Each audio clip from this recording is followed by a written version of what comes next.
Thanks, Kylie. And next we have Lyle. Sorry, I need No worries. my hair is a little wilder now. Hi, I am Lyle Mershon. I just graduated last December. I haven't started yet, but in less than 2 weeks, I'm going to be moving to Albuquerque, and I'm going to be starting in labor and delivery at Lovelace Women's Hospital. Currently, just since graduating from San Jose State and passing my NCLEX, I have just been doing a lot of volunteering and doing some guest speaking as well. Thanks.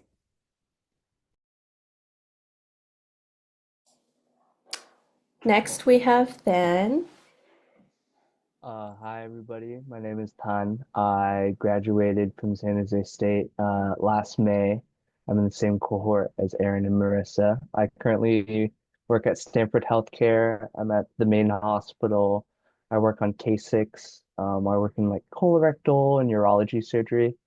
And I didn't do CNSA when I was in school, but I did do ATD. So it's good to see some faces. Thank you. And lastly we have Dylan. Hello, everyone. My name is Dylan. I'm a new grad nurse at Stanford. I currently work on G1, which is an oncology med-surg unit.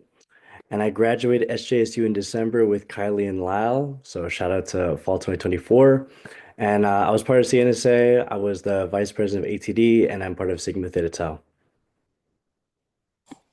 Awesome. Thanks to everyone for introducing yourself and for spending some time with us today. And I'm gonna let Kaylin go ahead and start with the first round of questions. First of all, thank you guys for all being here. We really appreciate your time and spending this evening with us and not only helping our future nurses, but also giving great insight for your experiences. So today's meeting is kind of like a panel situation.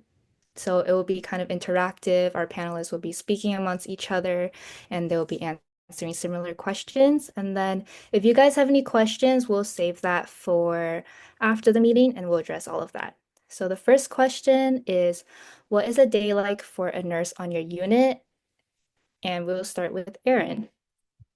Okay. I work on PCU 300, which is a floor specializing in solid organ transplants, rheumatology, gastroenterology, nephrology, ENT, some bariatric, some eating disorders, and then like general pediatrics. So the day could really be anything. But I work night shift, so it kind of flip-flops with what like a day shift nurse will do. Sorry. Ask my daughter. That's the other. She's in the background. You get report from day shift, and usually that will consist of things that you will help prepare a patient for overnight. So we do a lot of clean outs for procedures in the morning, so that facilitates for day shift. Um, sorry. And then we do one med pass usually because our kiddos do go to sleep, but we do infuse medications and give medications overnight. We have a lot of central lines, which allows us to do that. Um, we will also like submit certain patients to safety rounds. We have to make sure we do our CLABSI bundles and do all of our bundles for like hospital-acquired infections and pressure injuries. And then in the morning, we will also draw labs. And a lot of these labs and medications are very time sensitive. So like time management is really important. But yeah, it's fast paced. It can be very diversified. You never know what you're gonna get. Thank you for sharing. Next up, let's see. Is Marissa here yet? Yes, I am here. Sorry, I was running You're late. good. You're good. Would you like to share what a day like is for you on your unit? Yeah, so I work at St. Joseph Medical Center in Stockton. I am on the unit called 4 West, which is their neurotele floor. We specialize in stroke patients, so we're the only floor in the hospital that gets stroke patients. So a typical day in my life, when I'm at work, I typically get report, and then I read up on my patients within the first hour. And then after that, I start my med pass vitals and assessment. I do that all at once. I do not have any CNAs, so a lot of the things I'm doing lots of changes and ADLs and all that good stuff. When it comes to like a typical stroke patient, I have things like Q4 vitals, Q4 blood sugars. Stroke education is really big for us, and Q4 neuro checks just to see if there's any changes or if the patient remains the same. I work day shift, and I coordinate a lot with our PT, OT, ST, MRI, and echo department. Also with the doctors and case managers regarding discharge planning of where they're going to head out. And then also my unit, a new thing that we started is continuous EEG monitoring. So I just started learning that, learning how to monitor lead placement, monitoring brainwave activities, um, and also with those type of patients, I have to do a lot more frequent neuro checks, and usually my ratio changes. But my day is super busy, super fast. I work 12 hours, so I only work 3 days a week, which is nice. Um, but yeah, other than that, I end the day off with report and I just head on home. So my day is super similar to Marissa's. I'm also day shift. I actually just worked my third shift ever 2 days ago. We had orientation and stuff, and I just started about 3 weeks ago. And the first few weeks are just classroom and orientation and stuff. But I am with the preceptor for 12 weeks total. And so I don't have a full picture of what it looks like, but it's very similar to what Marissa is going through, except for we don't do EEGs on our unit, but we do everything else. We also have CNAs, but at Good Sam, the CNAs can't do blood sugar checks and they actually can't do vitals. So you're kind of doing all of those Q4 hours as well. So it's kind of similar to not having a CNA, but they do help you with changes and position changes and then also ambulating as well.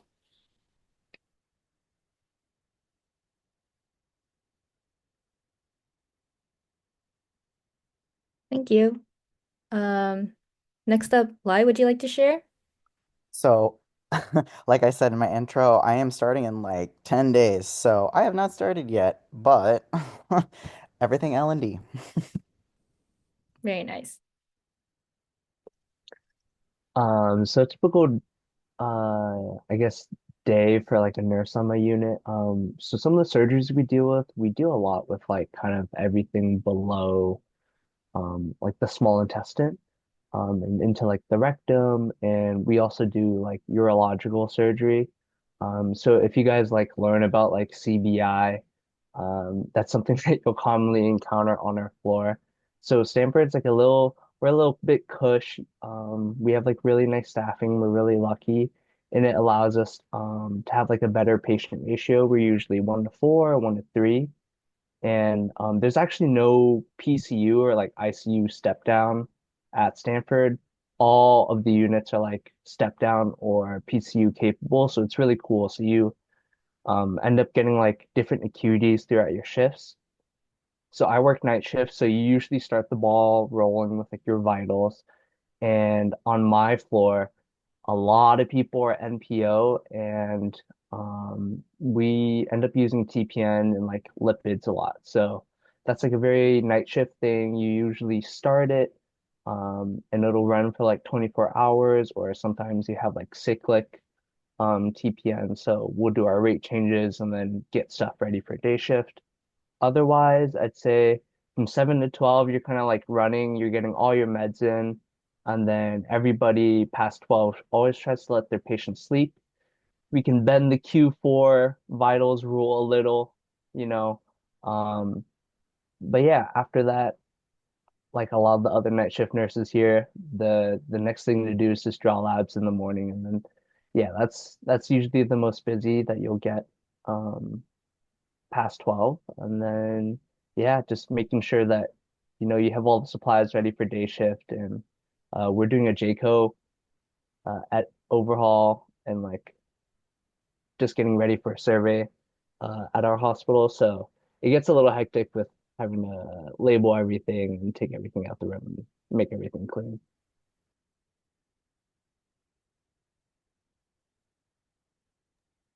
Thank you, Tan. Similar to Ton, I also work night shift, and I agree. The first from like 7 p.m. to 12 are usually the busiest, getting your assessments done, your med passes. And then yeah, I would say from 12 to until 5 o'clock is when our downtime is. But usually during that time, I'm always like trying to help out other nurses or like trying to see other skills being done on the patients on my unit. And I'm on an oncology floor, so there are a lot of like ports, central lines, PIC lines. So we're doing a lot of our med passes through those routes. Um, what else for my unit? Um, since my unit is more specialized with cancer patients, you do need a certification to be able to give chemo. So sometimes when I'm assigned a chemo patient, I usually just try to delegate that to some of the float nurses or the charge nurse to try to give the chemo meds for the patient. But since I'm not chemo certified, I usually just continue with the regular med passes, stuff that aren't really too hazardous. And again, like Ton was saying, we're like very blessed to have resource nurses. So very grateful for that to be able to delegate specific tasks to them. But yeah, that's what a night is on my unit. So yeah. Thank you, guys.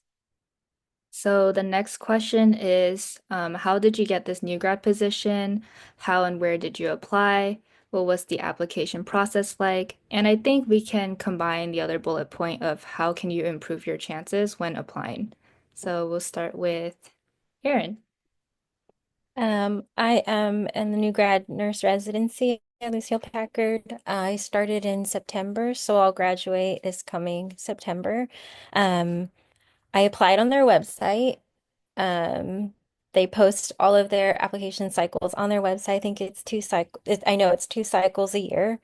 And so I applied, I believe it was in March. So very early, like before you're even out of nursing school. Um, and then what was the application process like? They have you answer some short answer questions. And it was like very specific for like word count. And that was actually the most challenging part because you want to tell such a great story so that they will notice you. And it's so hard to do that in like 200 words, especially with the questions they ask. And the interview is kind of the same way. They ask some pretty intensive questions, like multi-part questions that they really want to see how you can provide family and patient-centered care, um, how you resolve conflict, how you cope with being a nurse, all kinds of questions. And they give you 2 minutes max to answer each one, and they'll hold up a piece of paper if you start going over, which is like very nerve-wracking on top of it being nerve-wracking. And for me, I did a panel interview, which was in person. I believe the panel interviews now are on Zoom. And then if you make it past the panel, which has like 3 other like candidates, and then maybe like 4 to 5 nurse leaders and educator, um, then you'll move on to like the unit interviews. And then I was actually in a group interview for that. So I was with one other candidate in front of managers and a different educator for acute care. And they still ask multi-part questions and they still ask you to keep it within 2 minutes. Um, I think that especially now we're all so highly competitive that we'll all have the same certifications. We're all going to be part of really amazing organizations like Sigma Theta Tau and all these other amazing things that we did during nursing school, and we've all volunteered and things like that. And so I think you really like try to find something about your work and your resume that will like connect with like the mission and vision of where you're going, or like a deeply rooted philosophical value at your hospital. So I think that maybe one thing that made me stand out and kind of helped me progress through the process is I happened to list like an essay that I wrote, which had to do with humanism in healthcare. Um, and an educator pulled it out, and then I just picked up an EBP award today from like Stanford for that essay, and it was just something that meant a lot to me, and I guess it meant a lot to them, and it really aligns well with what we do. So if you have something special like that, don't hesitate to, put it into your resume or talk about something in your interview. It might help you get a residency job.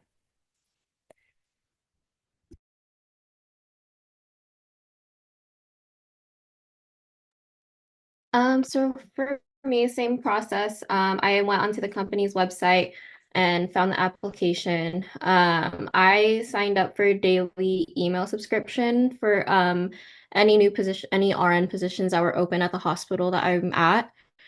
Um, my hospital does not have a new grad program. It's just a 6 week new hire orientation, and then you're just thrown out there by yourself. Um, I would say my interview was straightforward. It was really quick, actually. I had applied about a week before I got an interview. They called me and they said, "Hey, we want to interview you right now." So it was really quick, very straightforward interview, and then I got maybe a call or email the next day about getting in. I would say to improve your chances when applying. Oh wait, are we on that question yet? No. Um, but I did lots of networking and helping with getting the interview process. I'm originally from Stockton, and I knew a lot of people that worked in my hospital, so it sort of helped with getting an interview and getting your name in.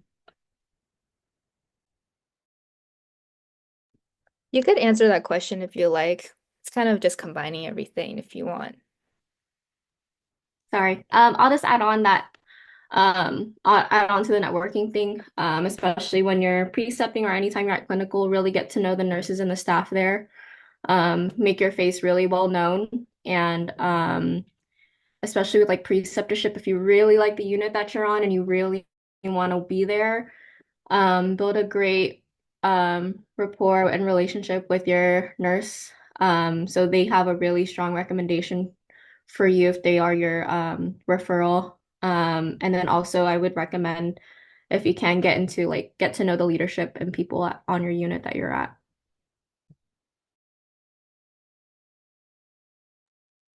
I totally second what Marissa said.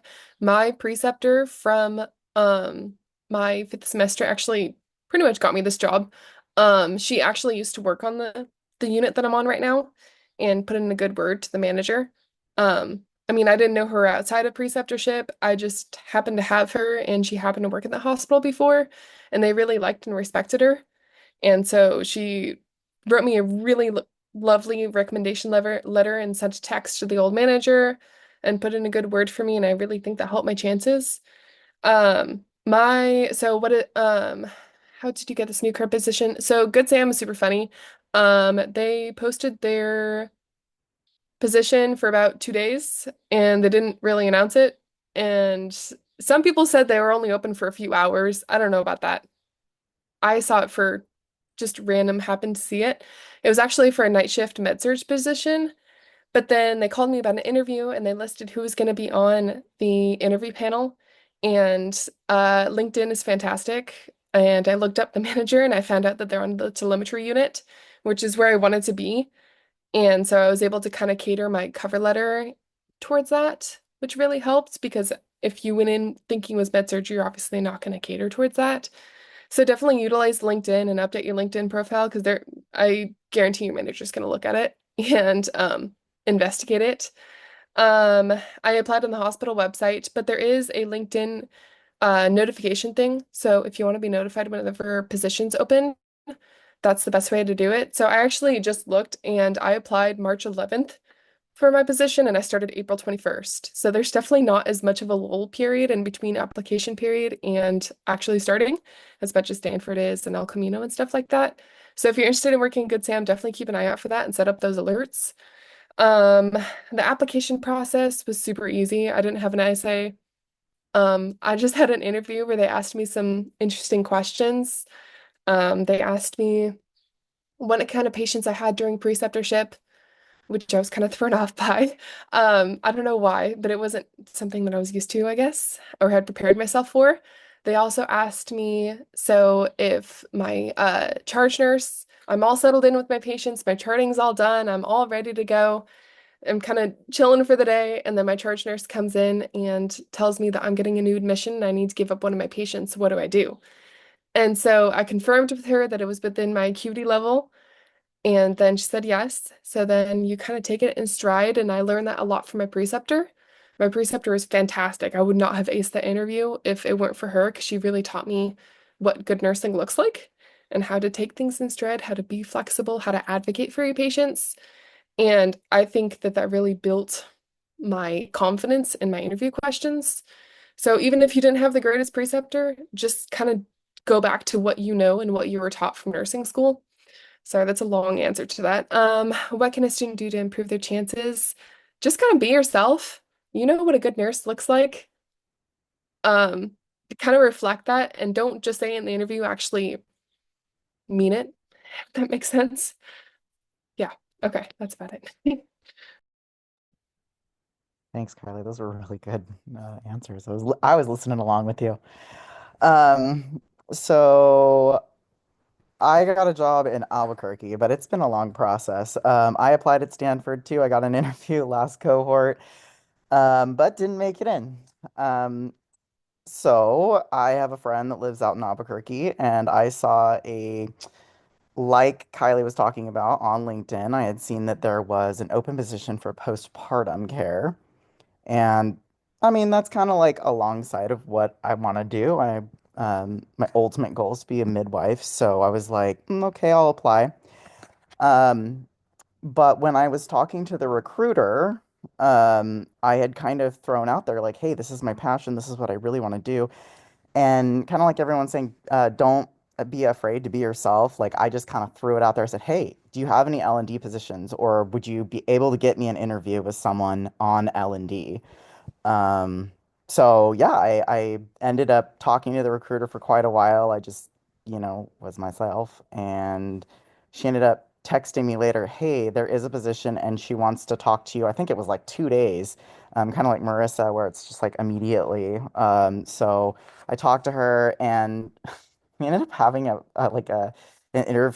interview, but it was more like just a conversation for like an hour and a half, which works really well for me in comparison to say like the Stanford panel where it's yeah, like Aaron was saying, you got 2 minutes, and then you're done. So I think, I know that residencies are really competitive, and there's this sense and this urgency that like we must get the residency right.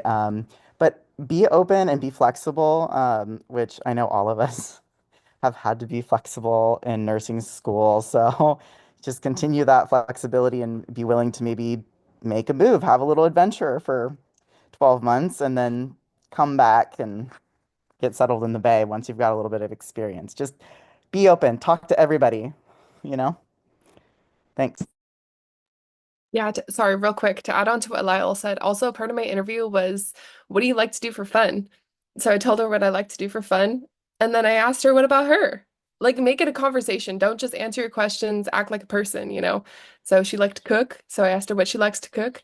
Just kind of make it a personable connection. Just like Lyle said, it's you have to make it a conversation or else it's just an interview and you're gonna freak out and they're gonna freak out and they're not gonna like you as much.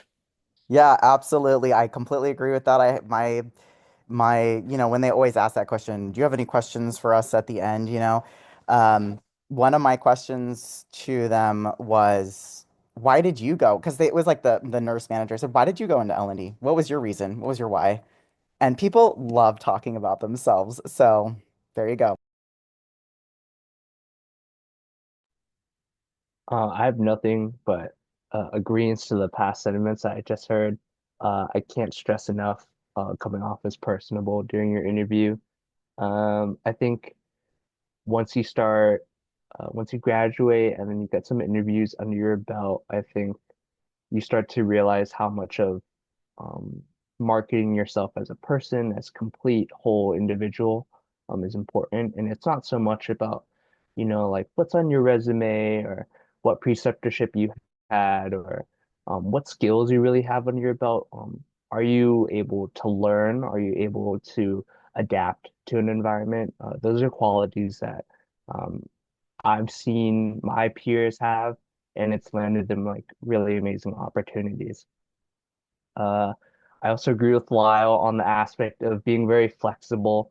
So I graduated last May, and it was really hard for me to get a job. So I actually started at Stanford this March. So I'm part of cohort 42, this cohort right now. And in between then, I literally got zero offers. I did a preceptorship at Valley Med. I tried there, didn't work out. I applied to Lucille Packard.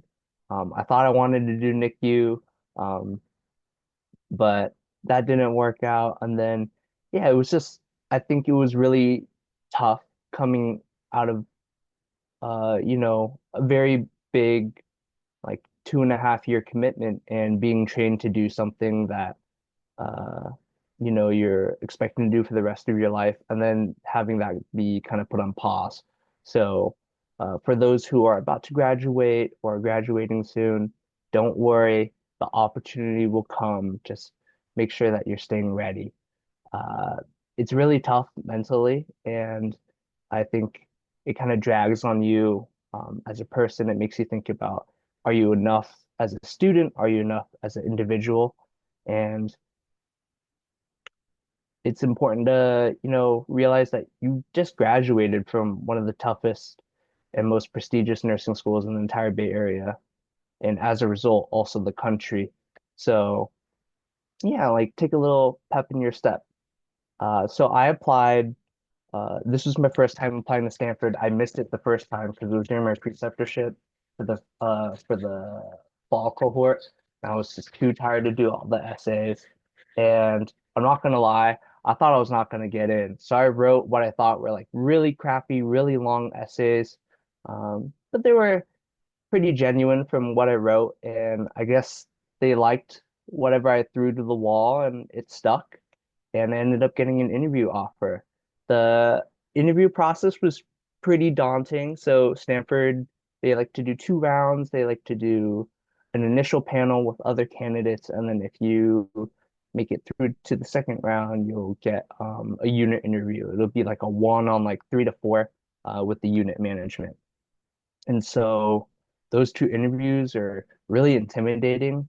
But that's where that part of becoming personable uh, and marketing yourself as someone who's whole and who's teachable and uh, who's just pleasant to work with. That really helped me in terms of how I wanted to structure my answers and uh, I guess market myself for the opportunity. And yeah, I guess things worked out. I think to improve your chances when applying, reach out for unique opportunities. If you're really interested in a specialty, gun for any of the opportunities in that field, whether it's research or becoming a nursing assistant on a special unit or just any variety of opportunities. Anything that you can do to make yourself stand out and show that you're dedicated more than just what's in your curriculum is good. But if you don't have that opportunity, it doesn't mean that you're not eligible. Just stay on top of your skills and make sure to market yourself as a whole person.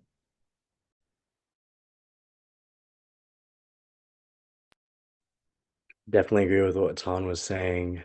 Um, I'm in the same new grad program over at Stanford. Um, so for my timeline, I started applying in October. Um, I just threw in an application.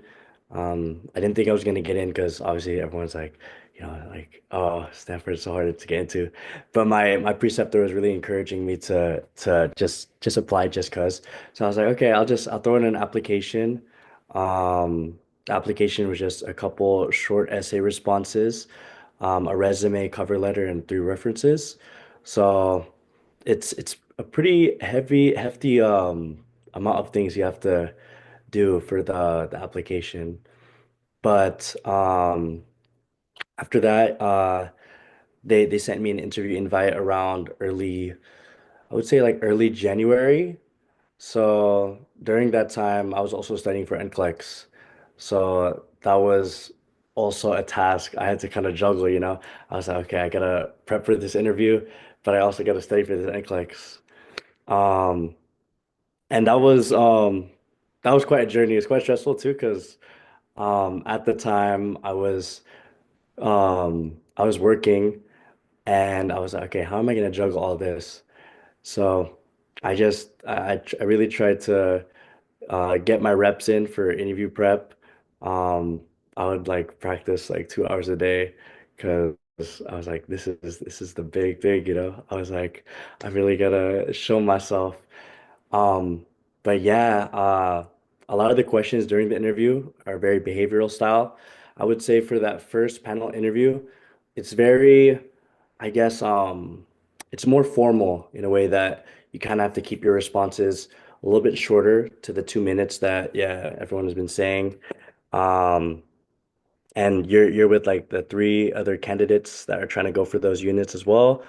Um, and then once you get past that round, the second round of interviews is the unit interviews. So one unit will give you a call the day of or the day after that first panel interview to schedule that second unit interview. And I would say this one is it's like half and half, half formal slash half informal, because I feel like you get to show more of your personality during that second interview. I remember one of the assistant nurse managers was asking me like what I like doing for fun, what do I enjoy as like my self-care. So I said I like basketball. You know, I like watching basketball. And after that, that nurse manager ended up making like a little reference to Michael Jordan saying that, this new grad residency program is going to be hard, but like Michael Jordan, he played against the tough players in order to get good. So he's kind of saying that in this new grad program, you got to take those hard like opportunities and like learning so that way you could become a better nurse. So after he said that, I kind of laughed. I was a little scared of like laughing to try to like keep myself professional, but they all ended up laughing too. So just showing that personality, showing that you're also a person, not just like a robot throwing out these responses, kind of you know sets you apart from everyone else, or it really shows who you are. So those would be my piece of advice for the interview. And then what can a student do to improve their chances for applying? Um, I would just say network, network, network, network. That's like the biggest thing. During my senior preceptorship, I did my preceptorship in the ER actually at Stanford because I really wanted to pursue getting into the emergency department. So I would try to like reach out to the nurses, talk to them. I would talk to some of the new grads on the unit and ask them what their process was like for applying and for interviewing. So I got some of their contact information and asked for advice on how to apply and like how to really sell yourself for the interviews like they did. So um, yeah, biggest thing for me, just networking. Awesome. Thank you so much, guys. Those are all really, really solid advice that I hope all of you guys have taken a few notes about. So moving on, we're going to talk about nursing school experience. So we're going to rewind a little bit, talk about their experience of like if you were to go back to nursing school or as a nursing student, what would you have changed to become a better new graduate nurse? And were there any other programs or internships that you did that made you stand out? So on top of the list, we'll go back to Erin. Hmm. I think I have two pieces of advice for the first part. I think if I honestly could go back in time, the one regret I have about when I was a nursing student that trickled into my experience as a new grad nurse is that I'm really hard on myself. So, like, it's I wish that I had given myself more grace during nursing school, because that felt hard and it was hard. But when you're a new grad nurse, things feel even harder because you feel it like in your heart because you're working with patients and their families and you're there in these like really like emotionally charged moments and you're a new grad nurse. So you're like a baby nurse trying to like navigate your way through like the worst part of, someone's like a month or week and you're supporting parents and children who are not like happy or they're in pain and things like that. So I guess I wish I had given myself more self-care and more grace because then I would have had less hard days as a new grad nurse. I think also it's really important to make the most of your clinical experiences when you're a nursing student. I tried to. I did the same in my preceptorship. And in that sense, it really fast tracks you once you're in like a new grad position.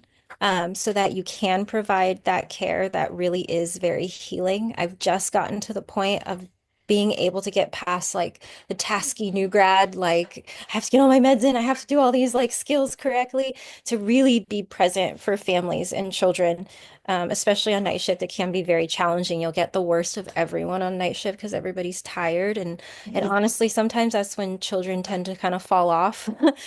They braid you down or they start to desat when they're sleeping and things like that. And so I think that that's something I would encourage every nursing student to do, especially if you want to do something where there's going to be like family members at the bedside too, because you don't just have them, your patient you're taking care of, you're also taking care of their people. And it's really important because parents need care and caregivers need care because they're really going through it and there's no one there to like really help them except for you.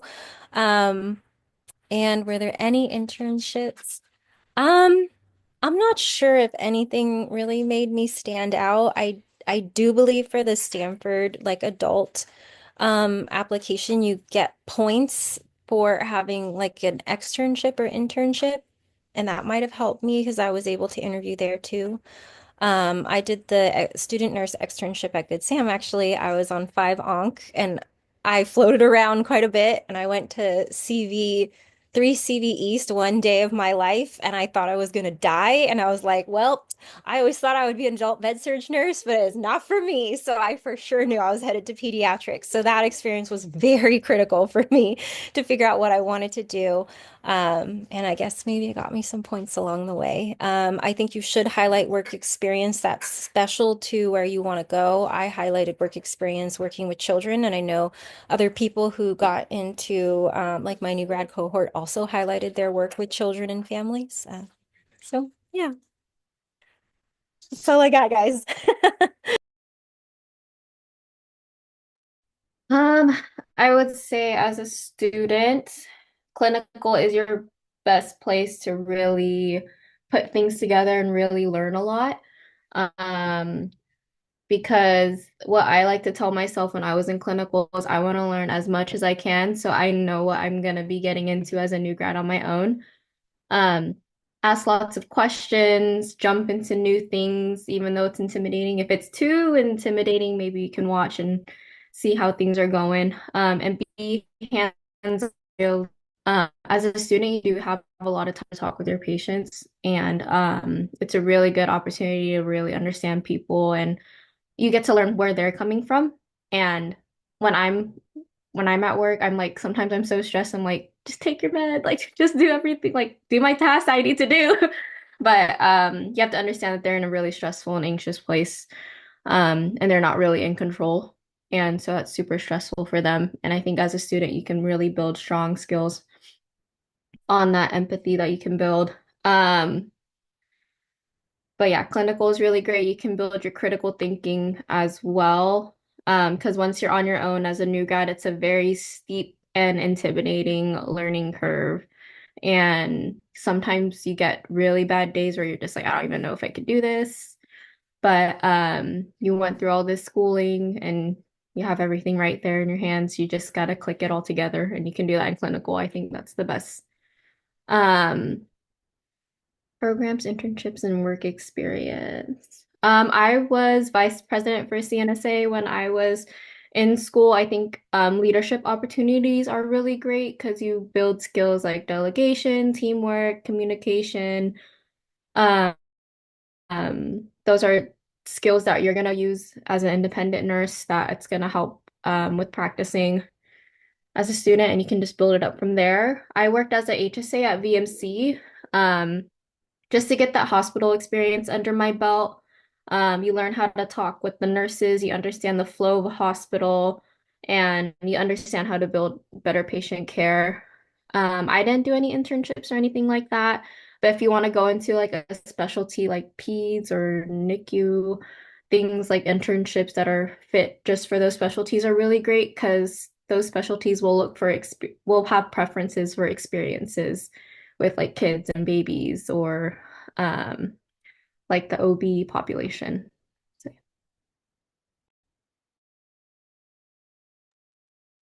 Okay, I'm gonna have another long answer. So if I could go back in time, I would definitely give myself more grace. Um, I was always trying to be as smart as everybody else.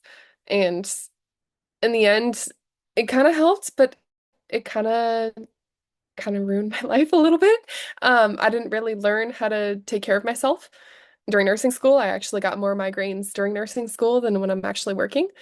So it kind of built that for me. I honestly really like being out of nursing school because I can actually set my own schedule and do whatever I want on my free time, not study. So that's kind of nice. If I could go back in time, I would definitely do, it's called a Rural California Nursing Preceptorship. I did that in Hollister, which is not too far from San Jose State. And that I did it in the emergency department, and it really built my confidence as a nurse. I still kind of revert back to that and the things that I learned. I'll put the link in the chat in just a little bit. During that preceptorship, and I really learned what a good preceptor looks like, and it really built my confidence and all my skills because I was able to practice literally everything. Um, and then I would also, if I could go back in time, I would practice. They always talk about self-care in leadership classes, whatever, but self-care by yourself. Your family members, your friends are not going to have your same days off. So you have to make yourself happy and you have to learn what works for you and what really gets that release for you because you're going to have stressful shifts. It's going to suck. But you have to learn what's good for you. And if you go to the beach by yourself and read on the beach, then that's what you need for the day. Um, I feel like that's what I'm still learning to do, so maybe I should take my own advice. But definitely learn how to do things by yourself and how to make yourself happy because you're not going to have the same weekends. I mean, I just had the last 3 days off and I work all weekend, and my boyfriend doesn't work, or he works this weekend. So yeah, it's interesting. It's different. You don't have a consistent work schedule and you're gonna have to learn how to deal with that. Um, yeah, RCMP, self-care, yeah, I think that's it. Thank you. Sorry. Kylie, you're awesome. You always got good advice. Everybody's got good advice, but I haven't started, my job yet. But I would say, if I went back in time for nursing school, definitely, um, yeah, get as many opportunities as you can to network, get experience as a tech, because I feel like they really do look at those. Like I know, for example, when I applied for the Kaiser new grad residency, they do like say, hey, do the Kaiser tech program, like CNA program.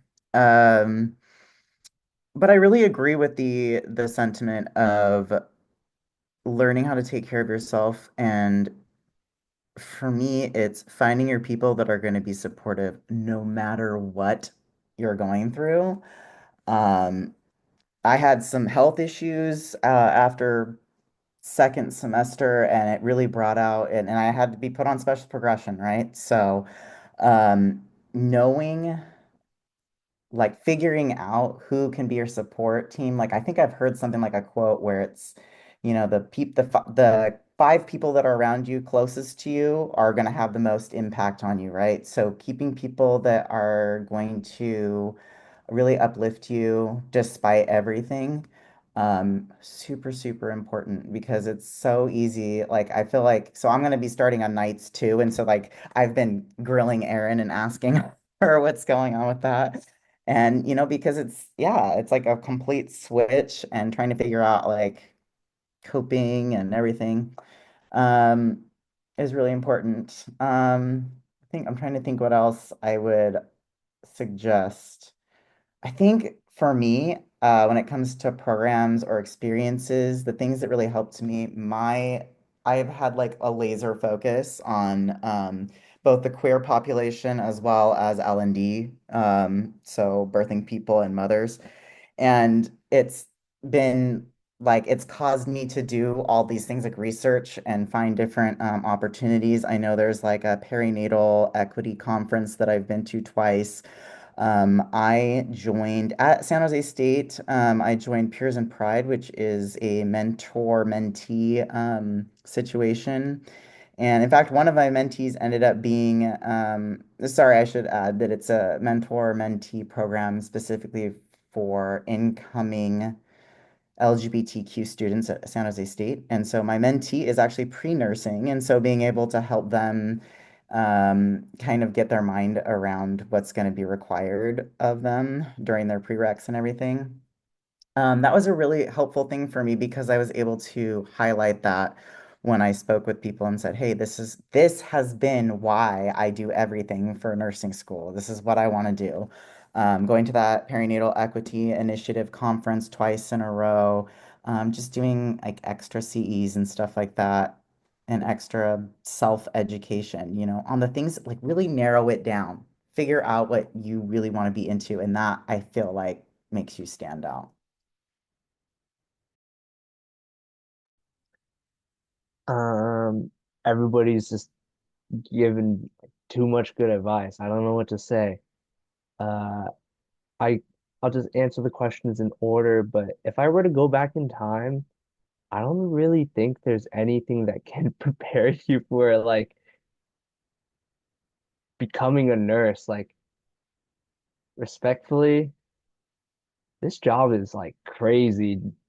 We like I always like joke about it with my girlfriend. I'm like, man, I can really just like if my patient's like nauseous or in pain, I can just walk up to like the Omnicell and just pull like stuff out and just give it to them. Like the autonomy that you have and like kind of like the responsibilities that you have is insane. So I wouldn't really go back in time and like say anything to my past self. Like I don't think it's something that anybody can prepare for. And uh I think the only thing you can do is just learn how to roll with the punches. Maybe the piece of advice that so far I've seen that I've really aligned with was Erin and when she said,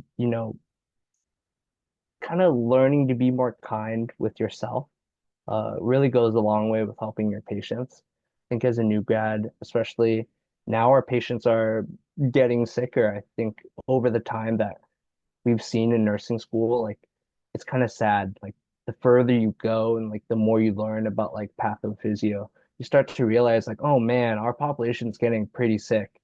And so coming into a job where that's, a reality and you are inevitably going to face very difficult situations and you're a new grad, you're not going to be able to hit all of your points. It becomes very tough. So learning to be kind with yourself really goes the extra mile and being able to care for your other patients.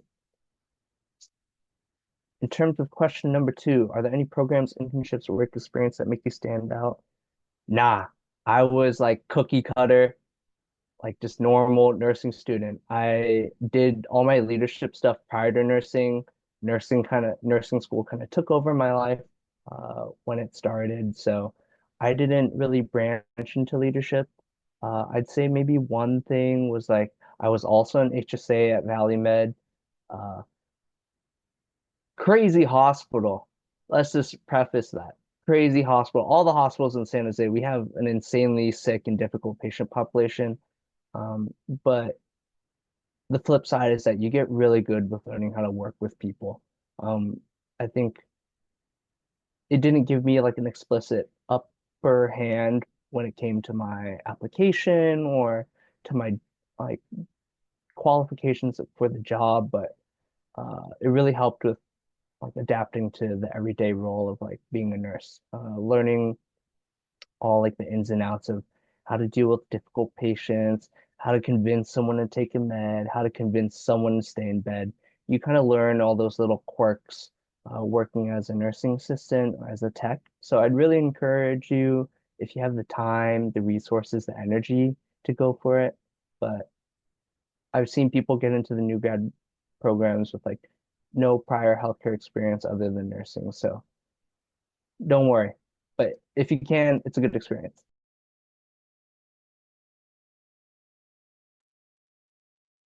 Yes, I definitely agree with what Tom was saying. Being a new grad nurse coming out of school is it's low key it's a jump from school. But yeah, just to answer question one, um I guess a piece of advice that comes to mind was probably something Joey said back in Sem 1 Skills. He said that we need to get comfortable being uncomfortable. So that basically stuck with me throughout all of nursing school. I started thinking about what are things that find myself feeling uncomfortable with that can apply to nursing. So for me, it was kind of like just being able to talk to people. I would say I was very introverted um, before coming to nursing school. So I would try to like think of different ways that I can kind of build on this and try to improve myself. So that's why I got into different clubs. I joined organizations. Um, I didn't even think I was gonna be like in leadership. So uh, I joined ATD as vice president, which is really a big task. The fact that I had to like talk to a lot of people, but I really felt that that helped me um, grow as a person and being able to, you know, feel comfortable talking with the team. Um, so I would say that is one thing that helped me become a better, I guess, new graduate nurse in the fact that I'm able to feel comfortable talking with my team.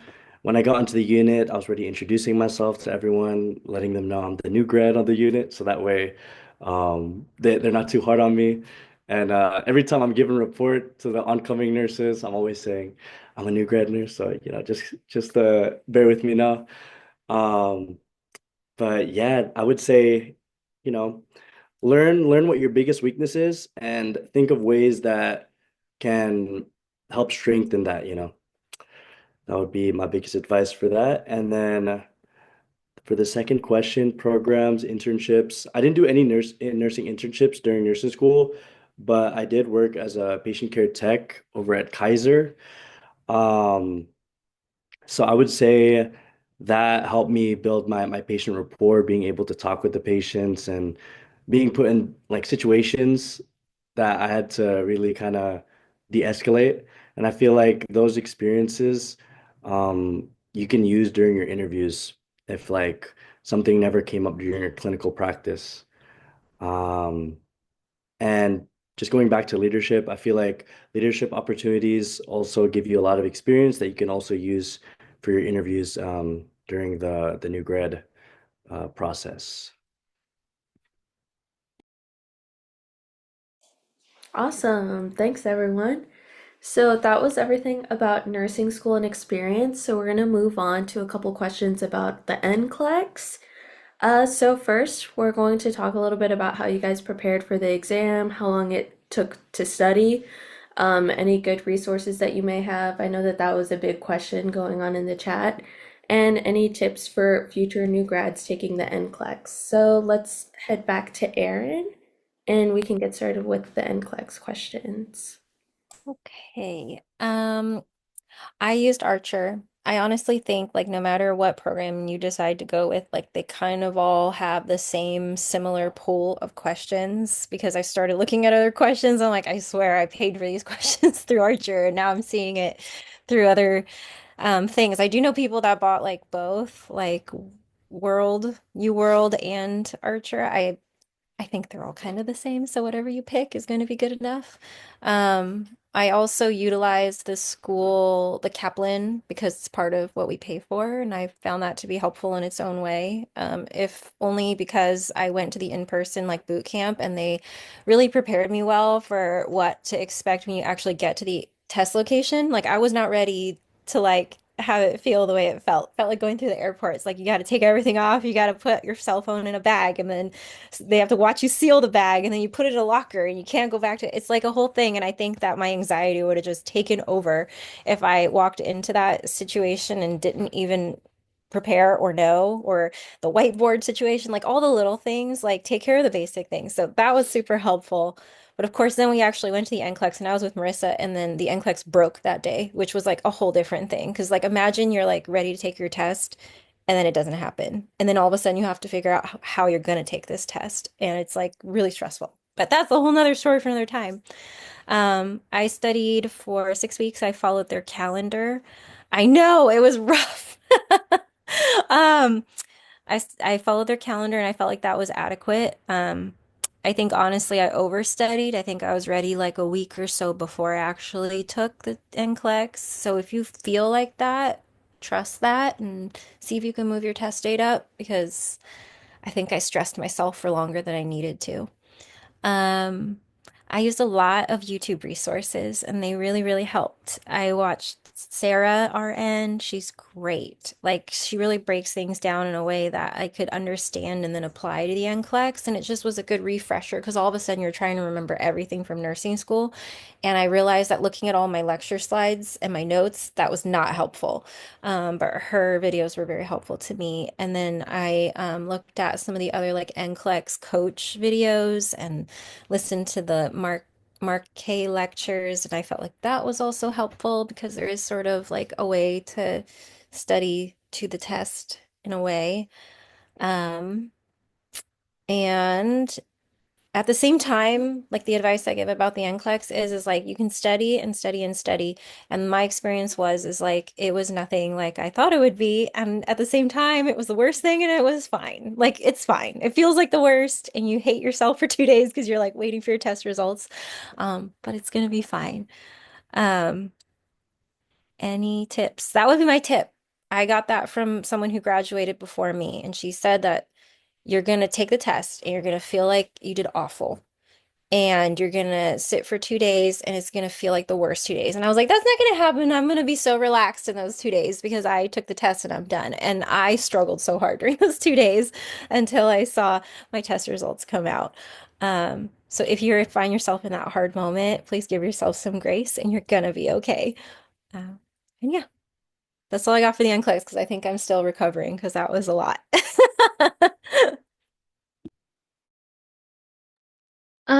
So for the NCLEX, I studied using Archer, and I used Kaplan because we paid for that during school and I wanted to make my money's worth.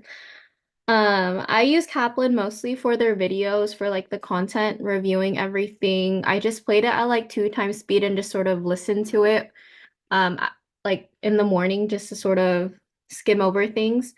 Um, because there's a lot of information and you're not gonna know everything. There's just too much to cover as long as you know like the bare minimum of each different thing, it can sort of help out. I use Archer for lots and lots of questions. Kaplan to me was pretty unique in the way that they teach you how to answer the questions. Like they have this, they call it like a tree, like a like a answering tree thing, and it's sort of like these different categories and branches that you use to for process of elimination. Um, that one was really helpful and I used it a lot. Yeah, the decision tree. I used that a lot during the NCLEX when I was on a question I was like really stuck on. And it I felt better with my guess rather than just choosing a random answer. For me, it took about 1 month to study. I did one whole week of relearning content and reviewing everything. And then the next 2 weeks was I would take a test a day and review the rationales. And then my very last week, I really was going through it and I would take 2 tests back to back to build my endurance just in case I got to the 150 questions. I would say I studied about 4 hours a day. It's split it up into 2 2-hour sessions, so it's just not as overwhelming. Um, but I would get days where I did not want to study at all. Like I just was not feeling it, and I was okay with just leaving it as a blank day. I can always move on to the next day. You can't really study in a good mindset if you're just not there for it. And I feel like just looking at the paper, you're not gonna absorb and really learn everything that's there for you. I was with Aaron the first time I was supposed to take it. And they said the system crashed and they said you can't take it today. And I had a vacation plan right after that NCLEX and I had to wait. I had to wait about 2 weeks after and I had to study while I was on vacation during that. So that was a very big setback for me. I would say any tips for taking the NCLEX is don't feel rushed based on when others are taking it and based on their own timeline for the NCLEX. I for myself, I felt like I wanted to go straight into it because I'm just fresh out of school. I'm still in that school mindset. I felt that if I were to take a break, I'd sort of like forget a lot of things. Some people I know took a break and they're study and they waited a little couple of months and then they started studying because they needed that mental break from school. Um, each person has their own mindset and when they're ready to take it and when to study. So don't feel like you have to do what everyone else is doing. Um, and when you're studying and you're you're passing those tests and you feel like you're confident to take it, feel free to feel free to schedule yourself even or reschedule yourself for sooner. Because if you're not in that mindset to take the exam, you're gonna create a really anxious environment for you and you can't study and you can't take a really big exam like that. Um, if you're gonna be super stressed regardless, but if you feel like you're not ready, in addition to being stressed about being in the testing environment, it's gonna be really negative on you in the end. So take it when you feel like you can. And a lot of people do know, you do know, when you're studying, when you want to take it.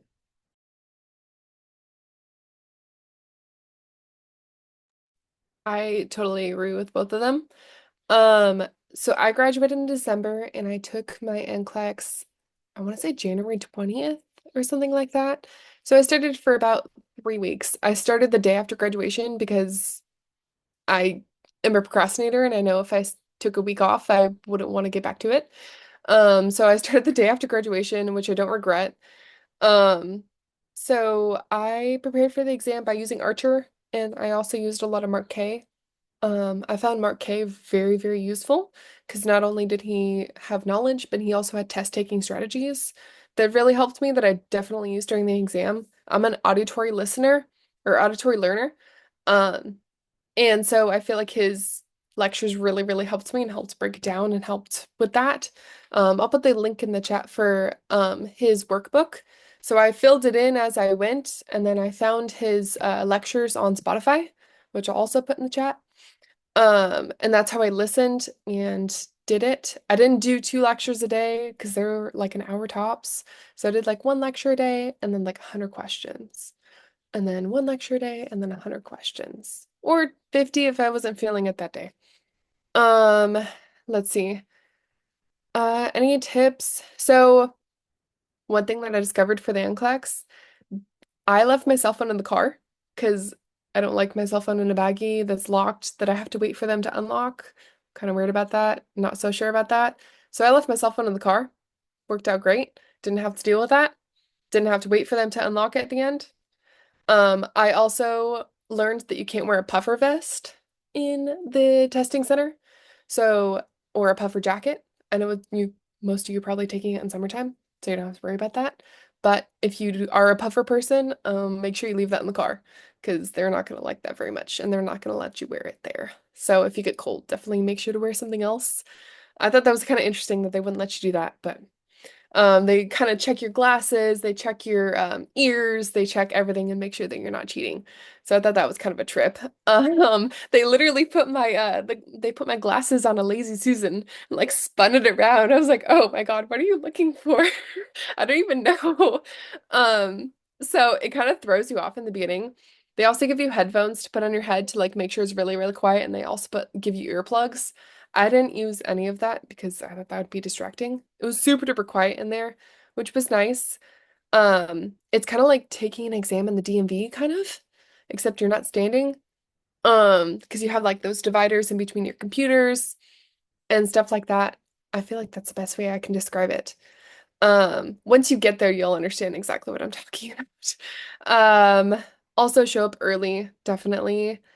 That definitely helped me because then I could find it and I knew where I was going. And I was sitting and waiting with a bunch of other anxious people that had their binders and they're studying like in the waiting room. I'm not that type of person. Don't do that. Unless you're the last minute studier, but I feel like that would have freaked me out even more of like, oh my God, I don't know what I'm studying. So just a few pieces of advice. That's great, Kylie. And that's actually, I was gonna hint on that too. So I actually like wrote like a little thing up for one of my mentees about this. And so like I actually have it all written up. I wrote it like right after I passed. The one thing that I really used a lot of was Kaplan. So, like Marissa was saying, I mean, I'm like, I don't know, I'm kind of cheap. So, I definitely ended up doing all of my studying using question trainers and what was the other one? It was called Question Banks. So let me see. They have you signed up for 3 days of live classes. San Jose State does. They just automatically sign you up. And I believe it was Paula that sent us an email, Dr. Edwards, that said, hey, you're signed up, go to these classes. So it was like 6 hours, 3 days in a row, and you basically just go over content, but on top of that, you're going over like how to take the test, and they're really helpful, really nice, um, and give you those hints that like you wouldn't think that you would need. I mean, y'all are really prepared as is with the Kaplan and like how the test goes, and I found that it was very similar to the NCLEX personally, like the whole setup and everything, like the bow tie and all of those questions, right?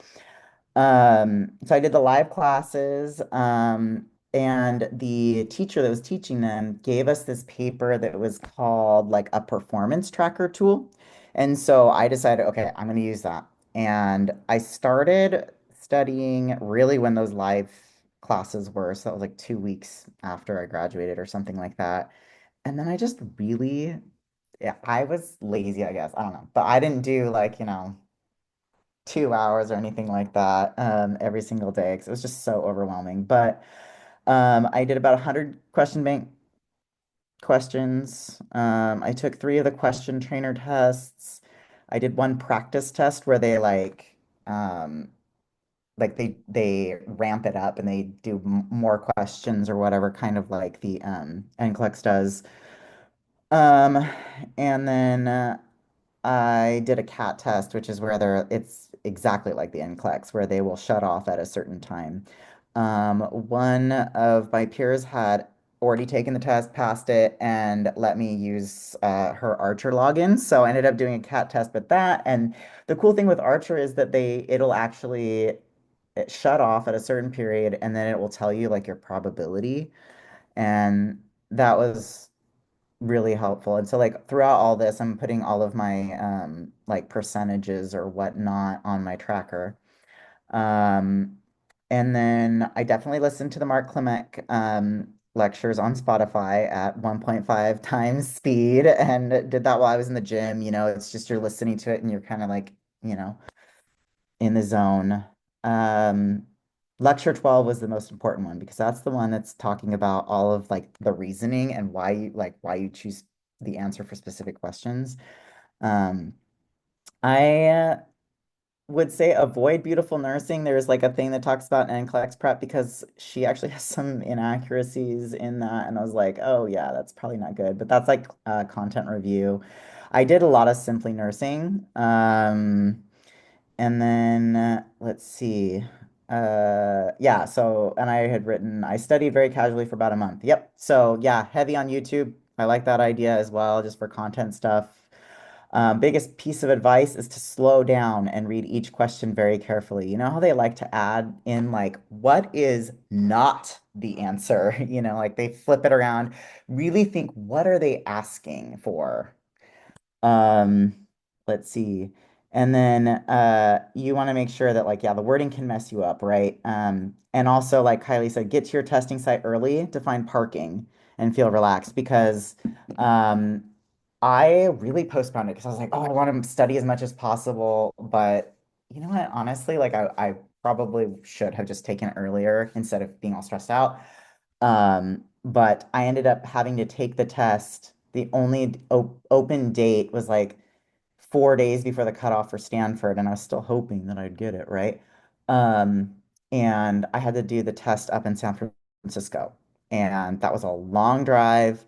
And I got there like with 15 minutes to spare, got my parking, had like run across, So yeah, don't stress yourself out and get there early. Kind of take a breather, do what Kylie said, and don't bring your phone. Don't bring any like extra crap with you. Just take that time to like center and manifest that you will do well.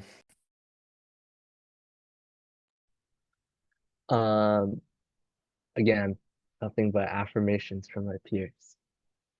As you can tell, I suck at group work. I just copy what everyone else says.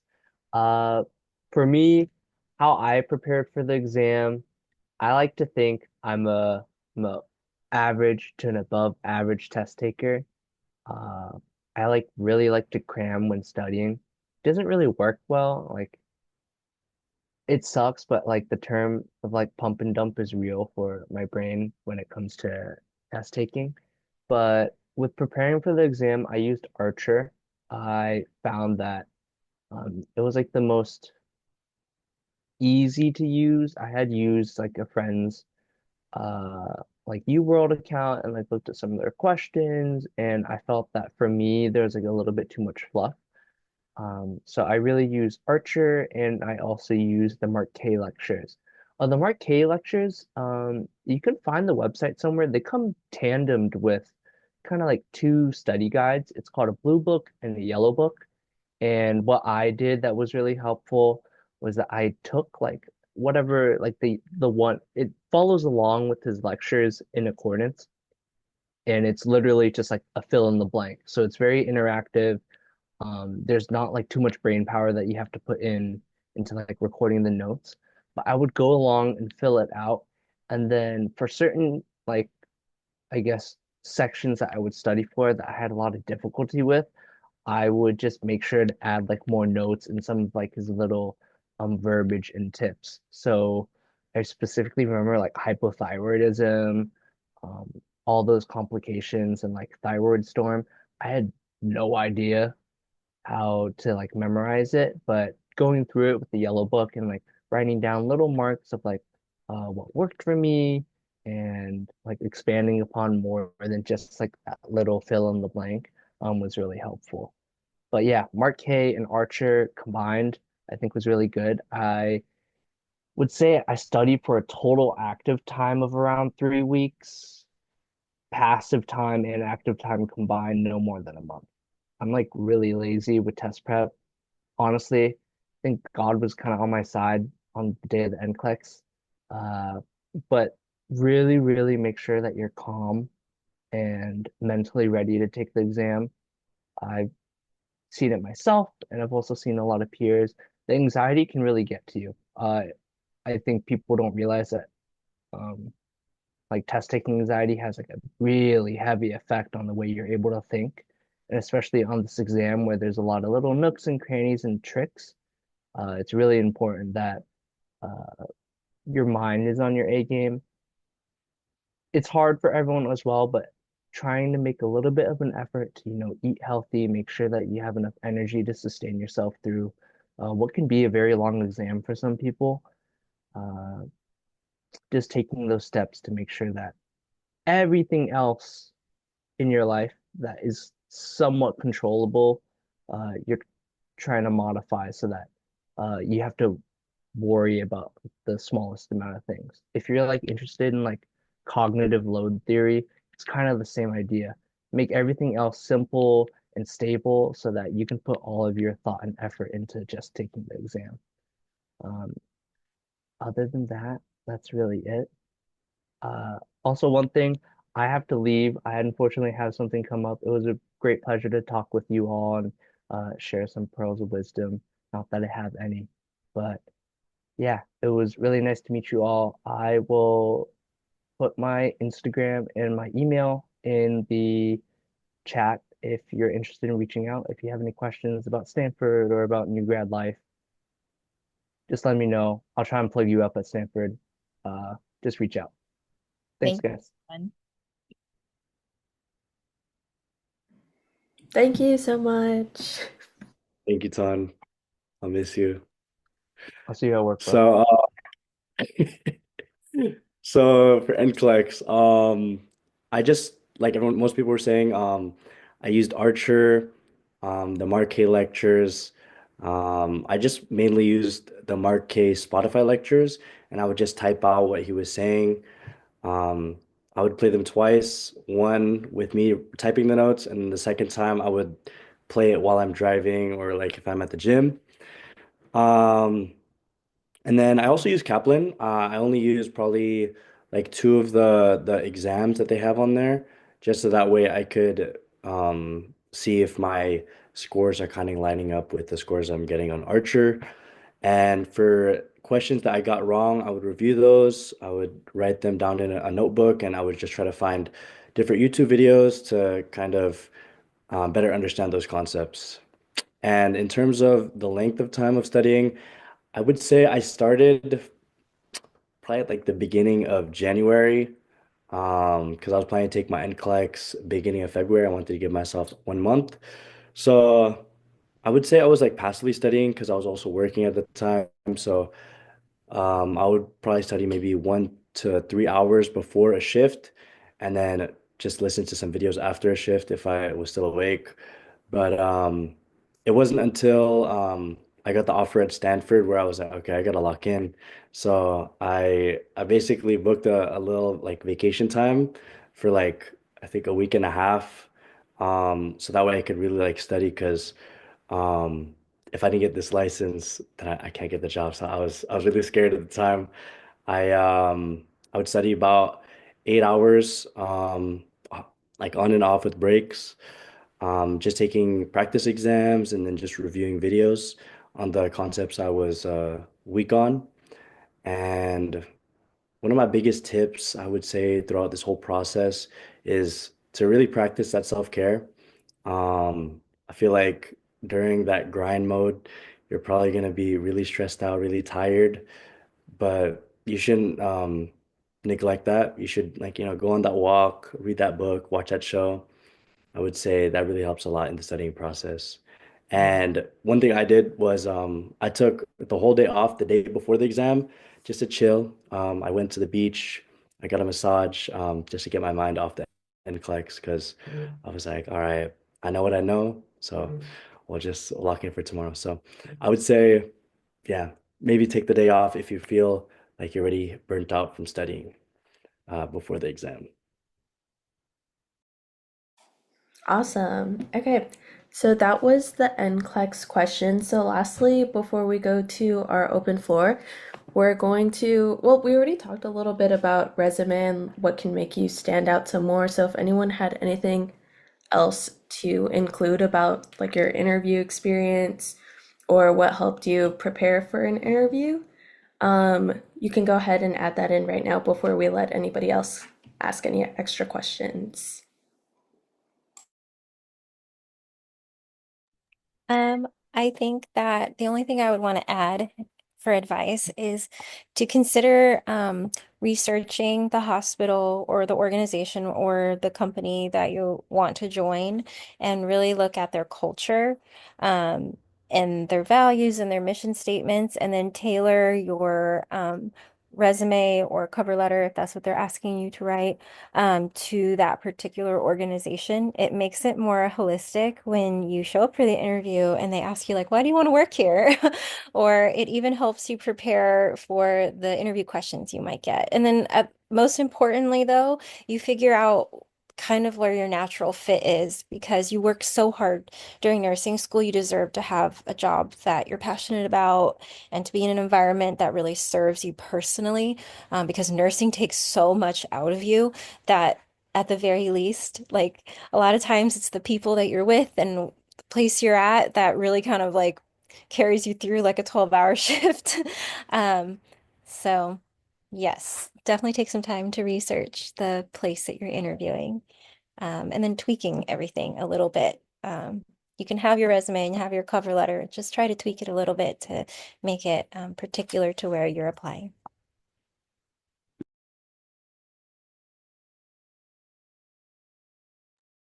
I don't know if I could just jump in here because we're just kind of like going whatever.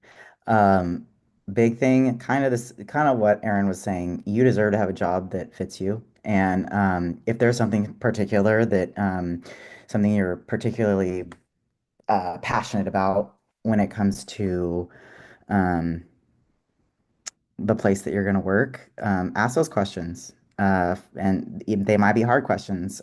For me, I asked the question of what are your views on DEI and what kind of policies do you have in place to create safety for both mothers and birthing people and children at your hospital. So things like that, right? So tailor it again, kind of what Aaron said, tailor it to the hospital you're at and make sure that like maybe get them thinking a little bit, right? Get the interviewer thinking a little bit. Now, of course, for a new grad residency, it's maybe a little bit different for Stanford, for example, or those really like highly sought after in the Bay Area. But, nothing wrong with asking, making sure that you're at the right. Yeah, to kind of chime in, I know a lot of people have a lot of issues finding a job in the Bay Area. So if you're even iffy about a job, just apply. Because, I mean, like I said before, I applied for a med-surg night position at Good Sam, and I got telemetry day position. I plan on going to the ER eventually, and one of my preceptors in the past said that telemetry is one of the best stepping stones to the ER because their patient ratio is very similar. You have four patients both places, and the kind of flow is very similar.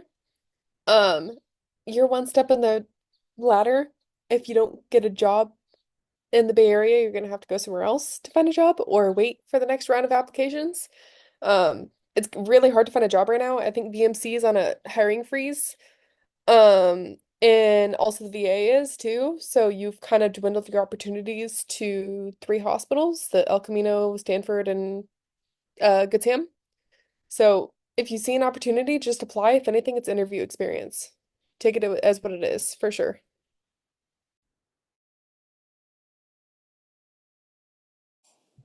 That is super great. So we're gonna head over to the open floor. So I saw Mary wanted to ask if anyone could speak about how they're handling the transition of not being a nursing student anymore. Um, if anybody has any input on that.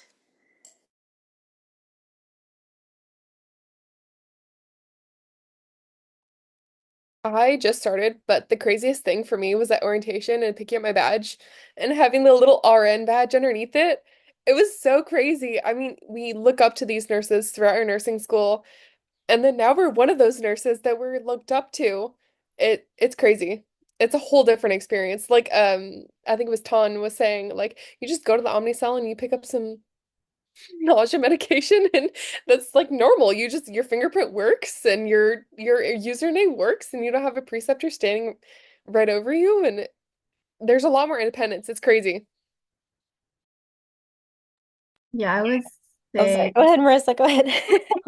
I would say that like yeah, you're super independent and it's it's cool because you were once I think myself like when I would think of like myself as a student looking at me as a nurse now, it would sort of be like, oh wow, you can do it. Like it's you have that ability to do it. And it may not seem like it when you're in the moment, but as you look back at what you've done, things you really are like, oh wow, it does click and work in the end. Um, when like Kylie was saying, I think one of the biggest things is like when you get the glucometer and I can just scan my own badge. I don't have to go to find someone. Um, and also like I work with a lot of students. I teach a lot of students for clinicals, and they say like the hardest part is just studying, and their ex- their instructors are super crazy, like not like as bad as ours, but they're getting drilled. They're getting like they have to know this, and that. Yes, you do need to know it, but when you're on your own, those tiny little things aren't as big as the overall picture. I always tell them that if, don't feel so bad when you're a student because also when you're on your own, there's people there to support you, your coworkers. Everyone has been in that same exact place that you're feeling. And just know that you're not alone. I think the transition from student, even in a new grad residency, which kind of is definitely, I feel like a nice like midway between like that drop off that we're talking about.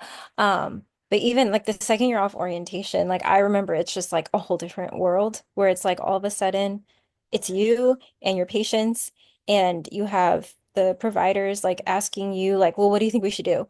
Or they really like, especially where I work, they really rely on nurses to like kind of like collaborate with them.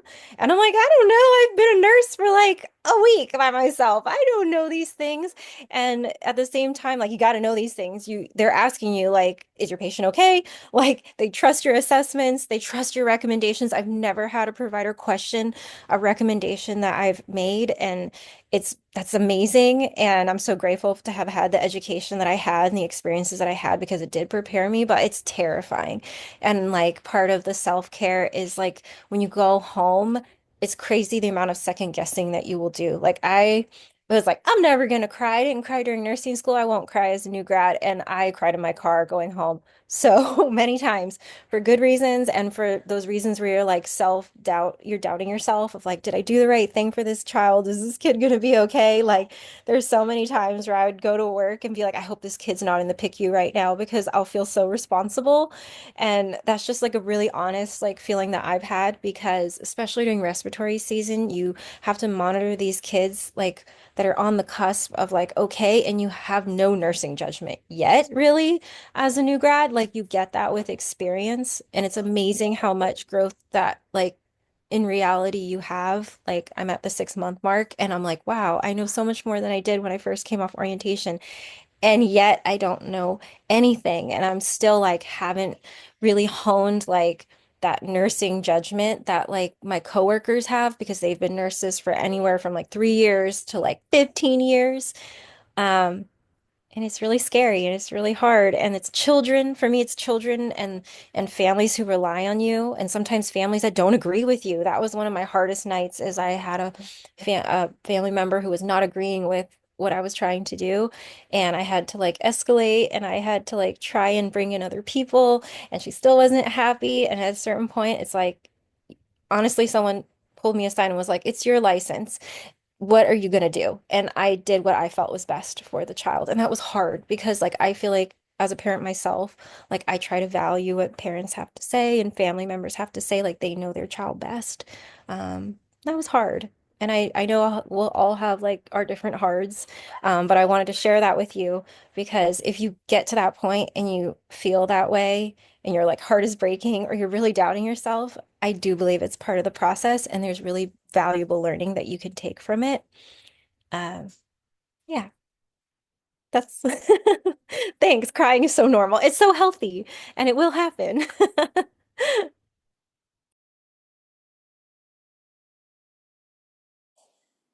Okay, so our last couple of questions are about if COVID-19 impacted your experience as a new grad. We already kind of talked a little bit about the unit that you guys were hired into and your preceptorship, as well as how you guys found your new grad positions. So if you could also talk a little bit about how you combated imposter syndrome as a new grad, that would be awesome. And then if anybody else has any additional questions, go ahead and put them in the chat.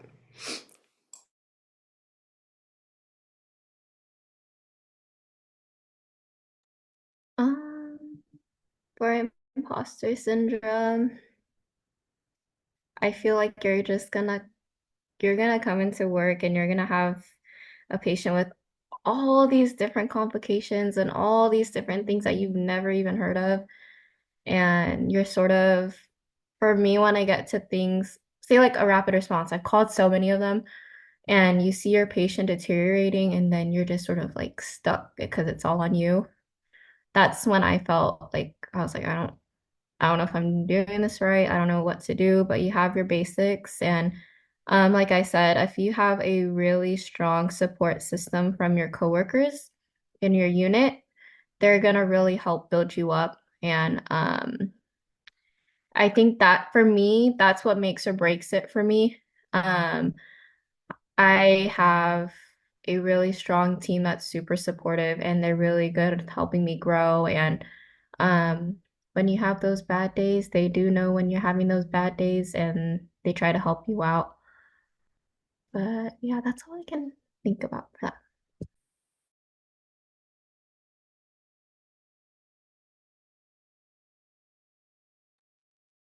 I still have imposter syndrome. I don't know what I'm doing. I'm only 3 weeks in. Hopefully it'll be better once I get to Marissa and Aaron's position. I don't know what I'm doing yet. Yes, I'm only like a month in, but yeah, I'm just trying to go through the motions, just get more experience.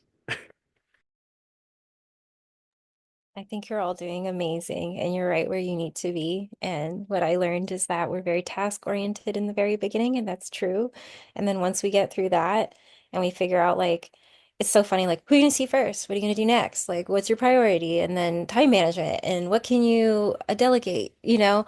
Um, then like the more complex levels can take over. Um, yeah. I just want to give you a shout out because it's not easy when you first start out. I was terrified. And then I felt like even though you're on a unit full of other nurses, some points you're like looking for someone, you're like, there's no one because everyone's in a room giving meds or everyone's really, really busy. And you're like, oh, I can't just like pull my preceptor aside and ask for help. And I have to figure this out in this moment. So, yeah. It's a journey. It takes 3 years, I heard, to feel really comfortable. So it's gonna be a long journey and it's good. And we're always learning, even when you feel like you're like, God, I don't know what I'm doing. You're still learning something for the next time.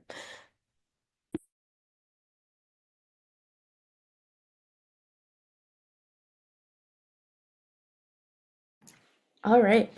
So if nobody else has any other questions to ask, I didn't see anything in the chat, but if you have a question, you can go ahead and ask right now. Mm, no questions? Okay. So thank you to everyone that spoke. We appreciate it so much. It was so awesome for you guys to all donate some time to us and answer our questions. It was all super helpful, and we're going to be sending out this recording later if you guys want to rewatch this. So a couple of club updates. If you're in the class of spring 25, remember to order your stools ASAP or send me or Arsh a message, just so we can get you your stool. We're going to be opening up some new officer positions for next semester since some of us are graduating or moving on. Another reminder that active members need 2 event credits per semester.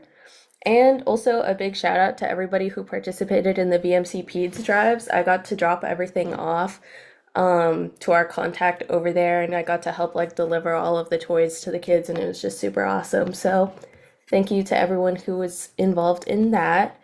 And that is all that we have for you guys today. So again, thank you to everyone who spoke. And yeah,